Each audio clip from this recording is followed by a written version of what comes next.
Recently, I was privileged enough to go and visit the United States. And while I was over there, I took a whole bunch of photos. And as I was going through those photos though, I realized some of them were missing a little something. G'day, I'm Hockey, the Ad Hoc Artist, and on this channel, I like to do fun, crazy, and interesting challenges.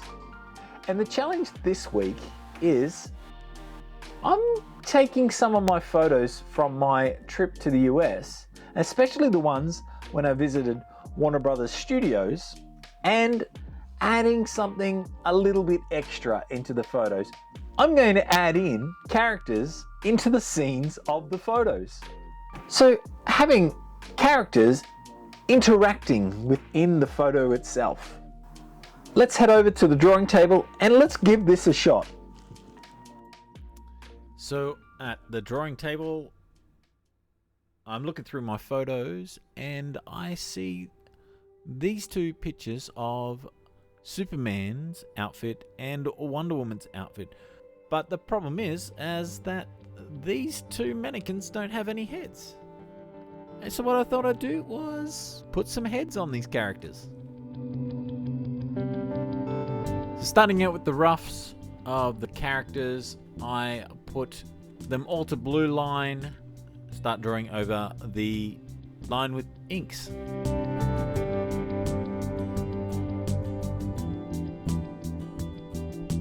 And then move on to my colors, trying to get some basic skin tone. Try and match the mannequin skin with the color that I chose for the skin of the face. After that, going over, putting some shadow in, and then just getting some highlights. Trying to match everything as I can.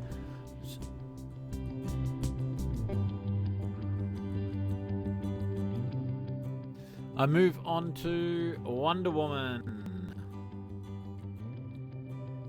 Now I lost a little bit of the footage of Wonder Woman at the end, so we'll just see me putting in the roughs here and inking over the top. And here are the end results from my recreation of the mannequin heads.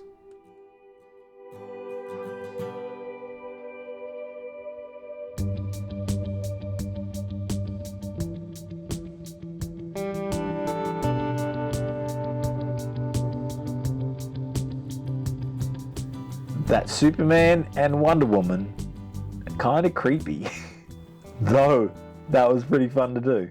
But there's another DC character that Warner Brothers has, and I've added him in to a particular scene itself. One thing I did like about going on the studio tour is that at the end there's a museum of costumes and props from various movies, and including the different DC films. And one thing in particular that stood out to me was this bat bike that was used in The Dark Knight Rises. Now I've been watching a lot of Batman the Animated Series lately. I was seeing if I can get Bruce Timm's Batman onto this bike. Let's give that a go. So here I am again, just drawing the sketch over the top. I'm just trying to get this character onto the bike, and then I'll clean it up. I'm going through a few different iterations of the mask. I actually kind of struggled with the mask here, and with the angle of the head. I've got my rough lines down, and then start on the inking process. I'm not drawing the closest arm because it's hidden behind the panel of the bike. For the hand, I'm going to draw in the whole hand because I need to visualize which direction it's going so I can put it in. I'll eventually erase those later. going over my lines so I can use the bucket to fill the whole thing in on its own layer to start getting the colors sorted out. And to help me see those lines, I just take that color back, just drop the opacity a bit so I can see where I've got my lines in the black. I'm putting over this blue color. This is like the light bouncing off of all the black that you would see in a Batman animated series. Erasing the parts that are hidden by the bike itself.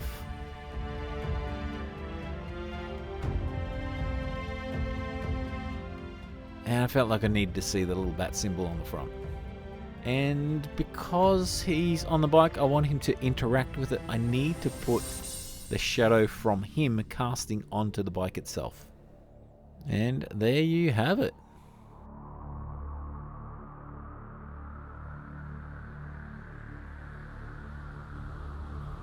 I'm Batman. That was so much fun drawing Batman on top of that bike. I think he came out absolutely awesome. And it almost looks as if he was meant to be there. It was so much fun. And Warner Brothers has another famous IP that they've made a few movies from. And it's about a little boy that lived at number 4 Privy Drive in Whinging in the cupboard under the stairs. So here we got the little cupboard under the stairs where Harry Potter lives at the beginning of the first book. I wanted him to be coming out from underneath the stairs himself, so I started drawing in Harry Potter, peeking out, seeing what's going on outside of his door. So once again, throwing in all the roughs and trying to get him to look like he's within the scene and make it look like he's in perspective.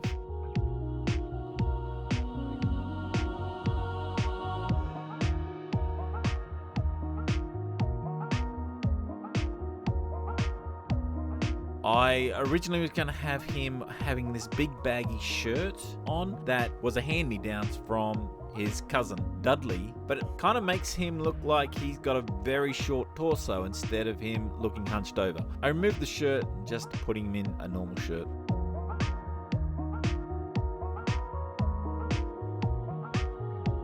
Interesting to trying to get his hands looking like they're interacting with the wall and the door. Actually trying to get that lighting effect working as well in the scene. You can see on the floor there's a light that's cutting across, and I needed to get him to look like it was cutting across him. Added a few effects like bounce light onto his legs and just putting the rim of his glasses in.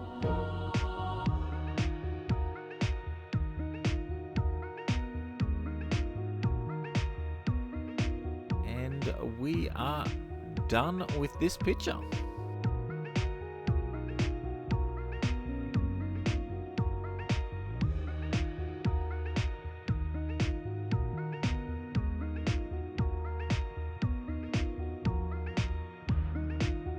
This Harry Potter came out pretty well. I managed to get that lighting effect working. That was pretty cool. I enjoyed that. Now, touring around the back lot of Warner Brothers Studios, the tour guide was fantastic at pointing out all the different movie sets and things that were filmed. And wait, what's that over there?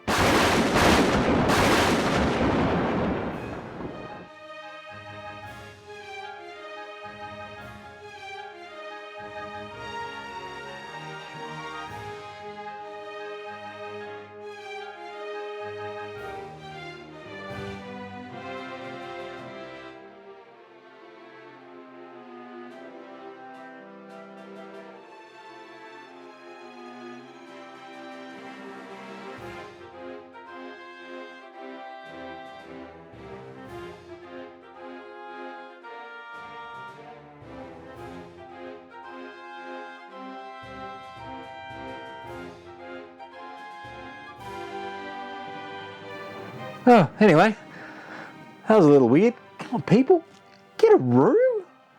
Now, Warner Brothers is known for their wonderful characters. So on this next picture, I've got an empty lot, and let's add in the fantastic characters that we know and love from the Looney Tunes. This last one is probably my most ambitious. At this wonderful shot of this parking lot with the Warner Brothers sign over the studio, of trying to get all of these Looney Tunes characters into the scene. Of course, we've got to have Bugs Bunny, Roadrunner, Coyote, Daffy Duck, Tweety Bird, Sylvester, Porky Pig, Foghorn Leghorn, Elmer Fudd, and Marvin the Martian.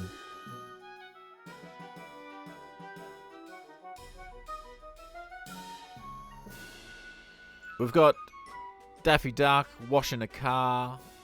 We have Bugs Bunny just sort of introducing us to the lot. Foghorn Leghorn is over there having a cup of coffee with some people standing in the car park. We've got Elmer Fudd with his gun ready to hunt Daffy. And the Coyote wanting to drop an anvil on top of Roadrunner. But little does he know, it's above himself.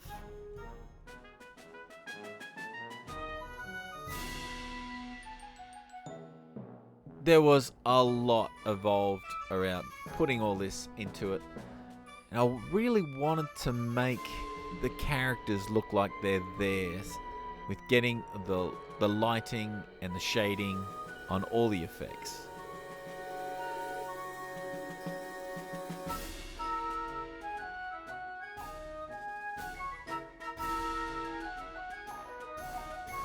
With a fine little touch,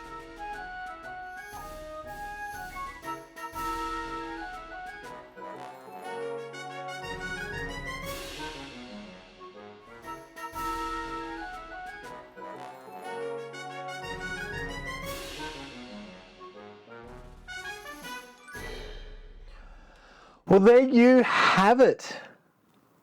That was so much fun to do. I can't believe how enjoyable that was to do. That all the pictures, they just came out so awesome. And I'm definitely going to be doing this again in the future. I was really pleased at how the night scene came out with Spider-Man in the rain. So if you did like that, please go and brush up the like button and head down to the comments and let me know what you thought of my drawings on top of these photos.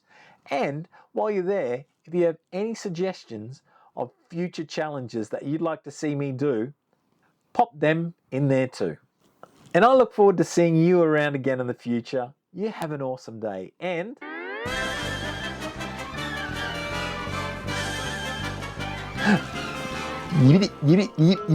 that's all, folks.